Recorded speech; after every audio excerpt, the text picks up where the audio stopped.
நமஸ்காரம். குருஜி வேலா பேசுகிறேன். நல்லது நடக்கட்டும், நல்லது மட்டுமே நடக்கட்டும் உங்கள் வாழ்வில். வெற்றிகரமான திருமண தேதிகள் யாவை? நியூமராலஜியா இருந்தாலும் சரி, ராசிக்கு எந்தெந்த இடங்களில் சந்திரன் இருக்கும்போது இந்த நிலை ஏற்படுகிறது. ஒருவர் ஜாதகத்தில் திருமணத்தன்று அந்த மாப்பிள்ளைக்கும் பெண்ணுக்கும் சந்திராஷ்டம் இருக்கக்கூடாது. சந்திரன் மறைவான இடங்களிலும் இருக்கக்கூடாது. திசா புத்தியில் குரு அல்லது சுக்கிரன், புதன், சூரியன் இருக்க வேண்டும்.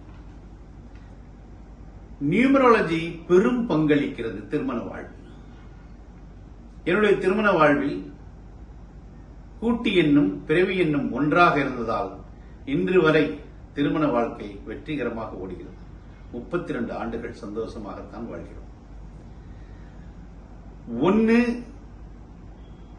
3, 4, 8 இந்த கூட்டு எண்ணில் பிறந்தவர்களுக்கு விதியன் ஒன்றாக திருமண நாள் வைக்க வேண்டும். அன்று சந்திராஷ்டமம் இருக்கக்கூடாது.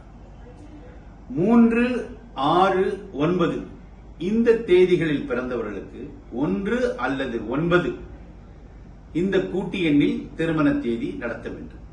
3ஆம் தேதி பிறந்தவருக்கு 6ஆம் தேதி ஆகவே ஆகாது. 6ஆம் தேதியில் பிறந்தவருக்கு 3ஆம் தேதி ஆகவே ஆகாது. 5 மிக மிக நல்ல சக்தி உடைய நம்பர் தான்.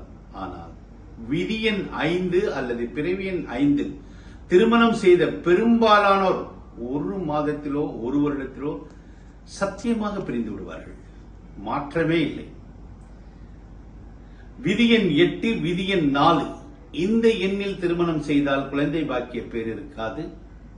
திருமண தடையாகிவிடும், பிரிந்து விடுவார்கள்.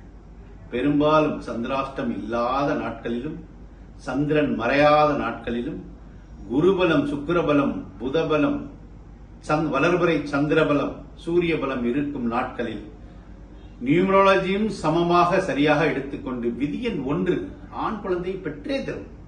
விதியன் 6 பெண் குழந்தையை பெற்றே தரும்.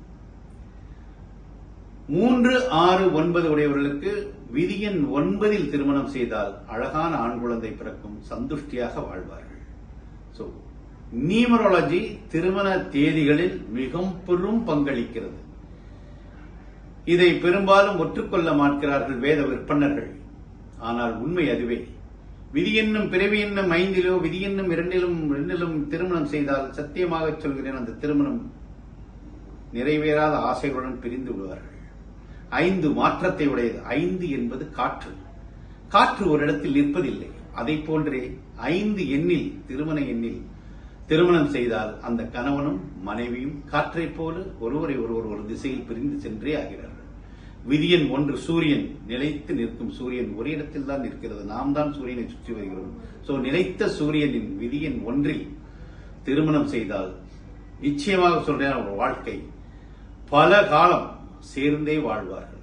32 ஆண்டு காலம் என்பது பெரிய விஷயம். என்னுடைய விதியென்னும் பிறவியென்னும் அதில் 10ஆம் தேதி, 19ஆம் தேதி, 1ஆம் தேதி கூட்டு எண் வரும் நாட்களில் திருமணம் செய்தால் அந்த குடும்பத்தின் வாரிசு உடனே பிறக்கும்.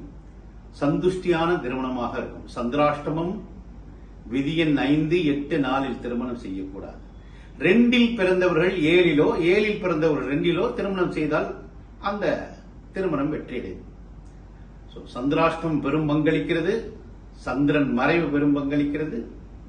நியூமராலஜிக்கல் விதியன் 1, 3, 6, 9 பலம் பொருந்திய தேதிகள். இந்த தேதியில் கூட்டு எண்ணில் திருமணம் செய்தால் திருமணம் நிச்சயமாக வெற்றியுடன் திகழும்.